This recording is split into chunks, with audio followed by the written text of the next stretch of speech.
नमस्कार दोस्तों, मेरा नाम है कार्तिक सैनी और आज हम बात करने वाले हैं किराना शॉप्स के ऊपर। जी हाँ, जो आपके घर के आसपास छोटी छोटी किराना शॉप्स होती हैं, आज हम उन्हीं के ऊपर बात करने वाले हैं। अब हम उनके ऊपर ये बात करेंगे कि वो किस तरह से अपनी सेल को और अपने प्रॉफिट को बड़ा कर सकते हैं, मतलब उसको इंक्रीज़ कर सकते हैं। क्योंकि मैं नॉर्मल जब किराना शॉप्स को देखता हूँ तो वो कुछ भी अप्लाई नहीं करते अपने बिजनेस में। जैसा नॉर्मल चल रहा है, बस कस्टमर आता है, सामान लेता है और जाता है। बस वही एक चीज़ करते रहते हैं, रोज़ वही करते हैं। वो कुछ नया अप्लाई नहीं करते, नई कोशिश नहीं करते कि वो किसी तरह से अपने बिजनेस को बड़ा करें, अपनी सेल को इंक्रीज़ करें या अपने प्रॉफिट को इंक्रीज़ करें। तो आज मैं उसी के ऊपर बात करने वाला हूँ। मैं ऐसे टिप्स और ऐसे बिजनेस लेसन्स दूंगा जो कि अगर आप अपने किराना शॉप में अप्लाई करते हो तो डेफिनेटली आपकी सेल और आपके प्रॉफिट में इंक्रीज़ आएगा। और उसको अप्लाई करना होगा आपको, अगर आपको बड़ा करना है शॉप को। और जिनको अपनी शॉप को या प्रॉफिट या सेल को इंक्रीज़ नहीं करना है वो ये वीडियो ना देखें, क्योंकि ये वीडियो देखने का कोई मतलब नहीं है। जब आप कोई बिजनेस लेसन को अपनी शॉप में अप्लाई नहीं करोगे, सिर्फ सुन लोगे या सिर्फ लिख लोगे, उससे कुछ नहीं होगा। जब तक आप उस चीज़ को अप्लाई नहीं करोगे तब तक आपका प्रॉफिट, आपकी सेल इंक्रीज़ नहीं होगा। तो उसके लिए आपको इस जो भी मैं बिजनेस लेसन, जो भी टिप्स दूंगा, जो आपको समझ में आए, एक आए दो आए, एटलीस्ट एक को तो अप्लाई करो अपने बिजनेस में। अगर आप उस एक चीज़ को भी अप्लाई करते हो तो आपको डेफिनेटली इंक्रीज देखने को मिलेगा अपने प्रॉफिट या अपने सेल में। तो चलो वीडियो में ज़्यादा टाइम वेस्ट नहीं करते, सीधे स्टार्ट करते हैं। तो सबसे पहला पॉइंट है रिड्यूस वेट टाइम। मतलब जब आपकी शॉप पर कस्टमर आता है तो वो खड़ा रहता है, इस वेट टाइम को आपको रिड्यूस करना है। मैं जब भी किराना शॉप पर देखता हूँ तो वहाँ पर कस्टमर खड़ा हुआ है और जो ओनर है या जो वर्कर है वो एक दूसरे से बात कर रहे हैं, ओनर किसी और से बात कर रहा है। जब आप इस तरह की हरकतें देते हो तो कस्टमर आपसे दूर जाने लगता है। उसको ऐसा लगता है कि यहाँ पर मुझे बहुत टाइम लग रहा है, मेरा टाइम वेस्ट हो रहा है, तो इससे अच्छा मैं किसी और शॉप से सामान ले लूँ। और अगर वो आपसे सामान लेता भी है तो उसको ये समझ आ जाता है कि यहाँ ज़्यादा टाइम लगता है, मैं अब यहाँ दोबारा नहीं आऊँ। तो आपको इसी वेट टाइम को रिड्यूस करना है। अगर कस्टमर आपकी शॉप पर ज़्यादा देर तक खड़ा रहेगा तो उसका दिमाग ख़राब होगा और वो यही सोचेगा कि टाइम वेस्ट हो रहा है, मैं दूसरी शॉप से ले लूँ। इस तरह से आप अपने कस्टमर्स को खोते जाओगे, जिस वजह से आपकी सेल में डिक्रीज़ आएगा और एट द एंड आपके प्रॉफिट में भी डिक्रीज़ आएगा। तो मतलब आपको वेट टाइम को रिड्यूस करना है। अब आप इस चीज़ को कर कैसे सकते हो? इस चीज़ को करने के लिए आप या तो अपनी शॉप पर मैन पावर को इंक्रीज़ कर दो, मतलब जो आप लड़के वगैरह रखते हो या तो उनको बढ़ा दो, या फिर जो हैं उनसे है ना अच्छे से काम करवाओ, उनको अच्छे से मैनेज करो कि वो बातें ना करें एक दूसरे से। कस्टमर खड़ा हुआ है तो फर्स्ट प्रायोरिटी उसको दें, उसको सामान प्रोवाइड करें, उसके बाद कुछ और काम करें। और इस चीज़ को करने के लिए आप अपनी शॉप पर एक सीक्वेंस वाइज सिस्टम को भी अप्लाई कर सकते हो। मतलब कोई भी चीज़ है आप उसको जगह पर रखो, क्योंकि अगर वो जगह पर होगी तो कस्टमर को देने में उसमें प्रॉब्लम नहीं आएगी। अगर आप दूसरी जगह रखोगे तो आप उसको ढूंढोगे, तब तक कस्टमर का टाइम वेस्ट होगा और या तो वो चला जाएगा या दोबारा कभी नहीं आएगा। और जब आपके इन पॉइंट्स को अप्लाई करने के बाद सेल और प्रॉफिट में इंक्रीज आ जाएगा तो उसके बाद आपके कस्टमर को भी सेल और प्रॉफिट में इंक्रीज होगा और कस्टमर भी इंक्रीज होंगे। तो इतने सारे कस्टमर को मैनेज करना और सबका वेट टाइम को रिड्यूस करना पॉसिबल नहीं होगा।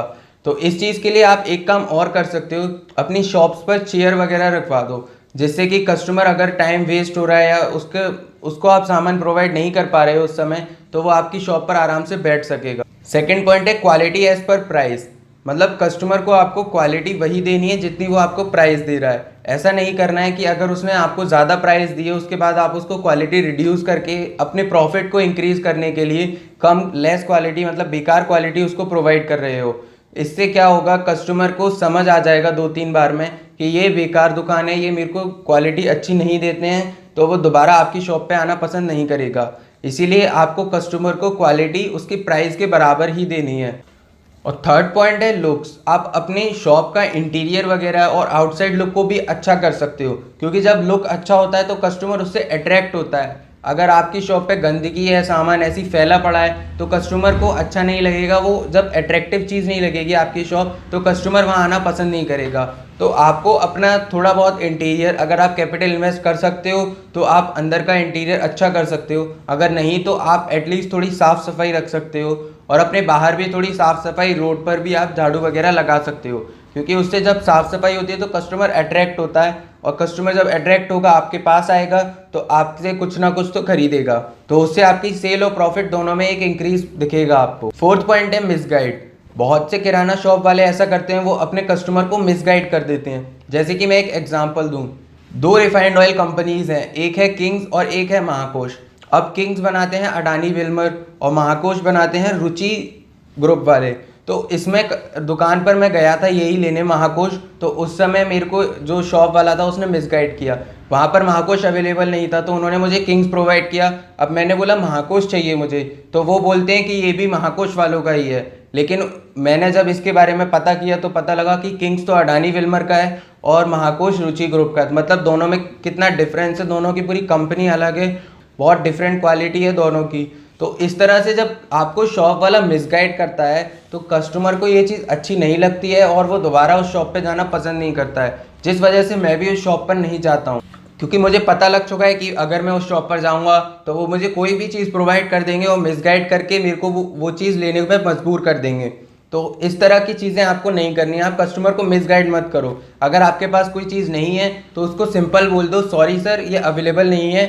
लेकिन अगर आपको ज़्यादा ज़रूरत है तो अगर आपका कोई गोडाउन वगैरह है वहाँ से मंगा दो, या आप उससे बोल दो कि आप दूसरी शॉप पर देख लो, क्योंकि इससे कोई भी गलत चीज़ नहीं होती है। आपको कस्टमर को कोई बुरा नहीं लगता है, अगर आप मिसगाइड करोगे तो उसको बुरा लगे। पांचवी चीज़ है होम डिलीवरी। अब जो आसपास किराना शॉप्स होती हैं वो बहुत ही कम ऐसी किराना शॉप्स होती हैं जो होम डिलीवरी प्रोवाइड करती हैं। अब आपको ऐसा क्यों करना है, होम डिलीवरी में आपको एक एक्स्ट्रा इनकम होगी, मतलब आप एक्स्ट्रा चार्ज कर सकते हो डिलीवरी चार्जेस की तरह। और अगर ज़्यादा दूर है तो ही डिलीवरी चार्जेस चार्ज करो, क्योंकि अगर आपके पास में ही है तो अगर आप डिलीवरी चार्ज नहीं चार्ज करोगे तो आपके जो पास वाला जो कस्टमर है वो सिर्फ आप ही के पास आएगा। और अगर आप होम डिलीवरी करते हो तो कस्टमर को ज़्यादा कन्वीनियंट होगा, वो सिर्फ आपको मैसेज कर देगा अपना जो भी मंगाना है, कॉल कर देगा। तो जब आप उसको देने जाओगे तो आपका एक फ्रेंडली रिलेशनशिप बन जाएगा और कस्टमर वो अगर कुछ खुद भी लेने आता तो भी वो आपकी ही दुकान पर आएगा। क्योंकि ऐसा होता है, अगर आप किसी एक शॉप पर जाते हो तो उसके साथ आपका एक फ्रेंडली रिलेशनशिप हो जाता है, तो आप ज़्यादातर उसी शॉप पर जाना पसंद करते हो। इसीलिए आपको होम डिलीवरी का सिस्टम भी अप्लाई करना है। अब होम डिलीवरी के सिस्टम में आपका कोई ज़्यादा कैपिटल इन्वेस्ट नहीं होना। जो भी लड़के आपके पास काम कर रहे हैं उनसे ही आप वो होम पे डिलीवरी करवा सकते हो जो भी प्रोडक्ट मंगाया है। या फिर आपको जब ज़्यादा होम डिलीवरी होने लगे, आपकी प्रॉफिट में इंक्रीज़ हो, सेल इंक्रीज़ हो जाए, तो आप एक आध मैन पावर को भी इंक्रीज़ कर सकते हो, लड़के वगैरह रख सकते हो जो कि आपकी वो डिलीवरी को करेंगे। और आपको उन्हें कोई एक्स्ट्रा पे भी नहीं करना, क्योंकि जो आप डिलीवरी चार्जेस को लगाओगे उसी में से आपको पे करना है। और हो सकता है आपको उसको 70% ही पे करना पड़े डिलीवरी चार्जेस से, और बाकी का 30% आपके एज अ प्रॉफिट में इंक्रीज़ होगा। 6 पॉइंट है, मतलब जो बच्चे आते हैं उनको आप चॉकलेट प्रोवाइड कर सकते हो। क्योंकि बच्चों को जब आप चॉकलेट प्रोवाइड करोगे, ज़्यादा महंगी चॉकलेट प्रोवाइड नहीं करनी है, आपको 5 रुपये की डेयरी मिल्क आती है वो प्रोवाइड कर दो। क्योंकि जब बच्चे अपने मम्मी पापा के संग आते हैं तो उनको अगर आप एक चॉकलेट देते हो तो वो बच्चे ज़्यादातर ऐसे होते हैं कि अगर दोबारा वहाँ से निकल रहे होंगे या किसी और शॉप पर जाएंगे तो बच्चे खुद बोलेंगे कि पापा ये वाले अंकल अच्छे हैं। तो जब बच्चे खुद बोलेंगे ये अंकल अच्छे हैं, और जो भी फैमिली मेम्बर उसके संग आया हुआ था उस समय जब आपने चॉकलेट दी तो उसको भी अच्छा लगेगा, मतलब अच्छी दुकान है तो वो भी वहीं पर आना पसंद करेगा। तो इस तरह से आपके कस्टमर बढ़ जाएंगे और बच्चे ज़्यादातर मम्मी पापा को खींच कर लेकर ही आएंगे उस शॉप पे कि पापा ये वाली शॉप अच्छी है, यहाँ से ही सामान लेते हैं। तो इस तरह से आपके सेल, प्रॉफिट, कस्टमर तीनों में इंक्रीज आएगा। ज़्यादा कोई लॉस नहीं होगा आपका। 5 रुपये का एक बच्चे को अगर आप चॉकलेट देते हो तो कोई लॉस नहीं होगा। 7 पॉइंट है एडवर्टाइजिंग। अब मैं बहुत से किराना शॉप्स, मैं क्या आप भी अगर अब कोई भी किराना शॉप आपके आसपास देखोगे तो आप देखोगे कि उस किराना शॉप के बाहर कोई भी बोर्ड नहीं लगा है, और अगर लगा भी है तो सिंपल छोटा सा कुछ लिखा हुआ है बाबूलाल की दुकान इस टाइप का। तो इसमें कोई अच्छा नहीं लगता है। कस्टमर को याद रहना चाहिए कि आपकी शॉप का नाम क्या है। तो जब उसकी आपकी शॉप का नाम उसकी ज़ुबान पर होगा ना, तो अगर वो किसी और को भी रिकमेंड करेगा तो आपका ही शॉप का नाम लेगा। तो उस चीज़ के लिए आपको अपनी शॉप के बाहर मतलब एक अच्छा बोर्ड लगाओ। अब बोर्ड आप कैसा लगा सकते हो, अगर आपके पास ज़्यादा कैपिटल इन्वेस्ट करने को नहीं है तो आप एक सिंपल सा बोर्ड लगा सकते हो। लेकिन अगर आपके पास कैपिटल इन्वेस्ट करने को है तो आप ऐसा बोर्ड लगा सकते हो जो थोड़ा ग्लो करे, क्योंकि अगर कस्टमर थोड़ा दूर से आ रहा है तो वो ग्लो करेगा बोर्ड, तो सीधे आपका ही बोर्ड दिखेगा। और बाकी जो आपके आसपास किराना शॉप्स हैं उनने ऐसी चीज़ अप्लाई नहीं की होंगी, क्योंकि उन्होंने ये वीडियो नहीं देखा होगा, तो उनको उनकी दुकान इतनी नहीं दिखेगी। क्योंकि जब कस्टमर को वो ग्लो दिखेगा तो उसको सीधे आपके ही उस बोर्ड पे नज़र जाएगी और वो देखेगा कि ये किराना शॉप यहाँ पर है तो मैं यहीं से सामान ले लेता हूँ, तो वो वहीं से जाकर सामान लेगा। और बोर्ड आपको एक सिंपल जो आपके दुकान का फेस है उसके ऊपर, और एक जो साइड वाला बोर्ड होता है वो भी लगाना है, क्योंकि अगर कस्टमर इधर साइड से आ रहा है तो उसको ये वाला ऐसा बोर्ड है वो नहीं दिखेगा, जो साइड वाला बोर्ड है वो उसको एकदम क्लियर दिखेगा। और जब वो दिखेगा, कोई दूर से आ रहा है किराना शॉप, अगर सामान नहीं भी लेना होगा और उसने अगर वो बोर्ड देखा और कुछ अगर लेने को बोला गया हो उसे, वो भूल गया हो, तो उसको याद आ जाएगा, तो वो सीधे आपकी शॉप पर आकर रुकेगा कि भैया मुझे ये वाला सामान दे दो। क्योंकि उसने जब वहाँ पढ़ा किराना शॉप, आप अपने जो भी नाम रखना चाहते हो नाम भी रखो ऊपर, नीचे किराना शॉप, तो वो सीधे आप ही के पास आएगा और आपसे कुछ ना कुछ ज़रूर लेगा। अगर उसको कुछ याद आता है तो लेगा, और अगर कुछ लेने निकला है वो तो ज़रूर ही लेगा वो आपसे।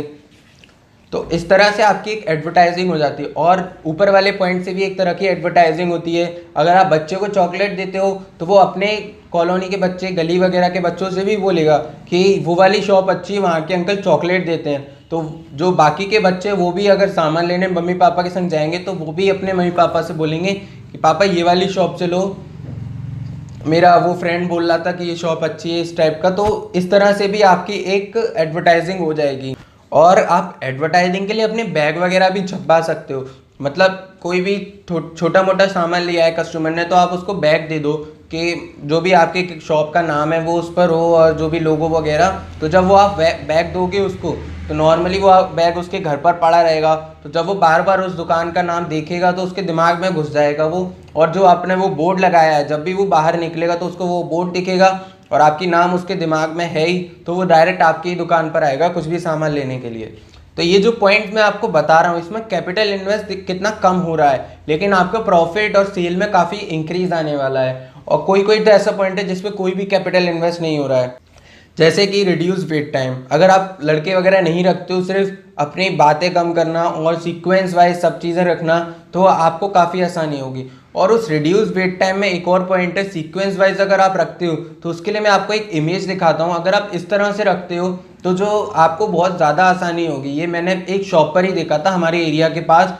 तो अब कुछ और छोटे मोटे पॉइंट्स, जैसे कि अगर कोई फेस्टिवल आ रहा है या कुछ भी अब आने वाला है आगे, तो आप कुछ ऑफर्स दे सकते हो, आप थोड़ा बहुत डिस्काउंट, क्योंकि ऐसी चीज़ें नॉर्मली किराना शॉप वाले नहीं करते हैं। आपके आसपास भी अगर आप देखोगे तो कोई भी किराना शॉप वाला ऐसा कोई डिस्काउंट का बोर्ड नहीं लगाते कि 20% डिस्काउंट है, 10% है, इस तरह का। और ऐसा नहीं है कि आप 10% दो, आपको थोड़ा दिमाग लगा कर देना है कि अगर आप हमसे 1000 की शॉपिंग करते हो तो हम आपको 5% का डिस्काउंट देंगे। आप बस वहाँ लिख दो 5%, जब कस्टमर आएगा तब उसको ये बात आप समझा सकते हो।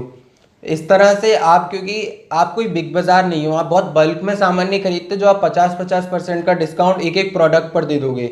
आप सिर्फ थोड़ा बहुत सामान लेते हो अपने होलसेलर से, तो आप कोई ज़्यादा खरीदता है, जैसे आप लिख दो 2000 का सामान लो 5% का डिस्काउंट। अब वो आपको कस्टमर को तब बताना है जब वो आपकी शॉप पर आता है, क्योंकि आप सिर्फ बस लिख दो 5% का डिस्काउंट, अगर वो आपकी शॉप पर आएगा तो उसको आप बता दो, बस सिंपल। कोई कस्टमर गुस्सा नहीं होगा, नाराज़ नहीं होगा, उसको 5% डिस्काउंट मिल रहा है, 10% दो, 20%, जितना आपकी कैपेसिटी है उतना डिस्काउंट आप दे सकते हो।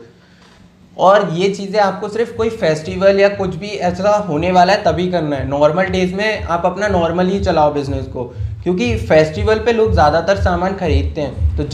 तो जब आप इस तरह की चीज़ें अपनी दुकान में अप्लाई करोगे, तो जो बाकी की चीज़ें बाकी के लोग नहीं कर रहे हैं, तो कस्टमर उनके पास कम जाना पसंद करेगा। अगर 100 लोग आ रहे हैं तो 50 आपके पास आएंगे, बाकी के 50 उनके पास जाएंगे। मतलब एक शॉप पर 50 आ गए और बाकी के 50 5 शॉप्स में बट गए। एक और छोटा सा पॉइंट, जैसे कि अगर आप कोई प्रोडक्ट बेच रहे हो, उसका एकदम से प्राइस में इंक्रीज आता है, और अगर आपके पास उस चीज़ का पुराना माल पड़ा हुआ है जो कि आपने वो पुराने प्राइस पर ही खरीदा था, तो आप उसको उस पुराने प्राइस पर ही बेचो। क्योंकि ऐसा होता है, अगर प्राइस में इंक्रीज आता है तो लोग प्रॉफिट ज़्यादा कमाने के लिए वो पुरानी चीज़ को भी ज़्यादा में बेचने लगते हैं। वो ये सोचते हैं कि बराबर ही तो ये सब ठीक है, हमारा प्रॉफिट इंक्रीज हो जाएगा, कस्टमर को क्या पता है। लेकिन कस्टमर को पता तो वैसे भी नहीं चलेगा, लेकिन जब आप बाकियों से कम में बेचोगे तो आपका कोई लॉस तो होगा नहीं, लेकिन कस्टमर आपके लिए लॉयल हो जाएगा, उसको समझ आएगा कि ये दुकान अच्छी है, ये अच्छी गुड्स और अच्छे प्राइस पर ही प्रोवाइड करते हैं। तो उस तरह से कस्टमर दूसरे के पास ना जाकर आप ही के पास आएगा। जैसे कि अगर कोई दूध का पैकेट है वो 25 रुपये का है और उसकी प्राइस में इंक्रीज़ आया, वो 28 का हो गया, तो अगर आपके पास पुराना माल पड़ा हुआ है तो आप उसको 25 में ही बेचो, क्योंकि बाकी शॉप वाले अभी उसको 28 में बेच रहे होंगे। लेकिन अगर आप 25 में ही बेचोगे तो कस्टमर को लगेगा कि ये दुकान अच्छी है, तो वो आप ही के पास आएगा और बाद में भी लेने आएगा। लेकिन अगर आपका पुराना माल खत्म हो गया तो आप उसको सीधे बोल सकते हो कि वो तो पुराना माल पड़ा हुआ था इसीलिए 25 में दिया, लेकिन अभी प्राइस में इंक्रीज आया है, आप किसी और शॉप पर भी देख लो तो 28 का ही लेना होगा। तो इससे कस्टमर का कोई दिमाग खराब नहीं, कोई गुस्सा कुछ नहीं करेगा वो। एक और पॉइंट जो कि नई शॉप में ज़्यादा अप्लाई होता है, अगर आपने नई नई शॉप खोली है अपनी तो आपको उस मार्केट में अपना एक शेयर गेन करना होगा, एक अपनी प्लेस बनानी होगी। तो उसके लिए आपको क्या करना होगा, आप सुबह जल्दी दुकान खोल सकते हो और रात को देर से बंद कर सकते हो, क्योंकि बाकी जो दुकान वाले हैं उनकी वहाँ पर एक प्लेस है, एक मार्केट शेयर कैप्चर कर चुके हैं वो, तो मतलब कस्टमर उन्हीं के पास जा रहे हैं। लेकिन अगर आप सुबह जल्दी खोलते हो तो वो कस्टमर आपके पास आएगा, अगर सुबह कुछ लेना है उसको, तो जब वो आपके पास आएगा तो उसको पता लगेगा कि हाँ ये दुकान भी अच्छी है, इससे भी मैं सामान ले सकता हूँ। तो हो सकता है आपका फ्रेंडली रिलेशनशिप बन जाए, वो बार बार आपके पास आए, या फिर एक आध बार तो वो आपके पास आएगा। तो जब आप सुबह जल्दी और शाम को लेट तक शॉप खोलोगे तो आप एक एक्स्ट्रा टाइम दोगे अपने कस्टमर को, जो वो एक्स्ट्रा टाइम आपके मार्केट शेयर को एक्स्ट्रा तरीके से कैप्चर करने में काम आएगा। तो अगर आपने नई दुकान खोली है तो आप सुबह जल्दी खोल सकते हो और रात को लेट बंद कर सकते हो। और एक काफ़ी ज़्यादा इम्पॉर्टेंट पॉइंट बताऊं मैं आपको, तो वो इम्पॉर्टेंट पॉइंट है डिस्प्ले का पॉइंट।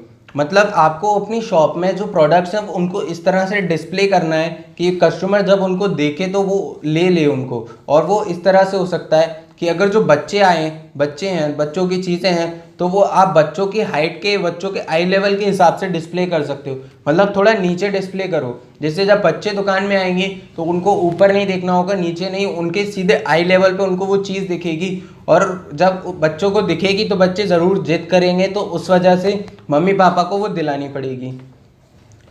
और जो बड़ों की चीज़ें हैं वो आप उनके आई लेवल पर रख सकते हो, जैसे मेंस की चीज़ें थोड़ी ऊपर और वुमेन्स की थोड़ी सी नीचे, क्योंकि वुमेन्स की ज़्यादातर हाइट थोड़ी कम रहती है, तो उनके आई लेवल के हिसाब से वो ठीक बैठेगा और मेन के हिसाब से वो ठीक बैठेगा। तो इस तरह से आप करने से उनके सीधे आई लेवल पे, उनको इधर उधर सिर नहीं घुमाना, आंखें वाँखें नहीं घुमानी, सीधे उनको दिखेगी चीज़। और लास्ट पॉइंट है रिटर्न की फैसिलिटी। अगर आप दे सकते हो पैकेट वाली चीज़ें तो आपको रिटर्न की फैसिलिटी देनी चाहिए, क्योंकि ज़्यादातर बच्चे वगैरह आते हैं सामान लेने के लिए, जब वो बड़े हो जाते हैं थोड़े, तो जब वो आते हैं तो वो कई बार गलत सामान ले जाते हैं, तो उस वजह से वो वापस करने आते हैं। अब अगर दुकान वाला उस पर चिल्ला देगा बच्चे पर, तो उस बच्चे को बुरा लगेगा और वो दोबारा दुकान पर नहीं आएगा, और जो पुरानी चीज़, बेकार चीज़ ले गया या जो काम की नहीं थी, उसके घर पर भी उसकी डांट पड़ेगी और घर वाले भी उसको बोलेंगे कि उस दुकान पे मत जाया करो, वो वापस नहीं करते या वो बेकार है। तो उस वजह से आपके कस्टमर कम हो जाएंगे। तो आपको रिटर्न की फैसिलिटी आप दे सकते हो पैकेट वाली चीज़ों पर, खुली पर भी दो, लेकिन वो थोड़ा मेज़र करके, वेट वगैरह करके ही वापस लो, क्योंकि हो सकता है कोई ने थोड़ा बहुत सामान निकाल लिया हो, तो उस वजह से काफ़ी प्रॉब्लम क्रिएट हो सकती है। तो अगर आप ये रिटर्न की फैसिलिटी भी अपने बिजनेस में अप्लाई करते हो तो आपकी सेल, प्रॉफिट और कस्टमर में इंक्रीज़ आएगा।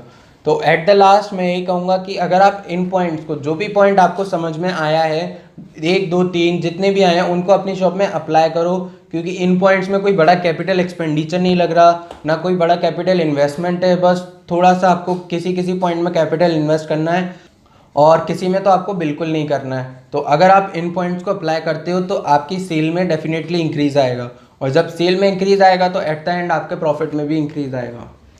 तो थैंक यू, बस आज के लिए इतना ही। लेकिन अगर आपको लगता है कि जो भी पॉइंट्स मैंने बताए अच्छे पॉइंट्स हैं, तो आप अपने, मतलब अगर आपका कोई किराने वाले के साथ आप शेयर करना चाहते हो, वैसे तो नहीं करोगे, लेकिन अगर चाहते तो आप उसके साथ इस वीडियो को ज़रूर शेयर करो। और अगर कोई और जो बिज़नेस में इंटरेस्टेड है वो देख रहा है इस चीज़ को, तो वो अगर किसी किराने वाले को जानता है तो उसके साथ इस वीडियो को प्लीज़ शेयर करें, जिससे कि उसकी जो किराने की शॉप है उसमें भी उसको सेल, प्रॉफिट में इंक्रीज़ दिखे। तो थैंक यू। और अगर आपको वीडियो अच्छी लगी तो आप इसको लाइक कर दो और चैनल सब्सक्राइब कर लो, ताकि इसी तरह के आपको वीडियोस मिलते रहे। Thank you.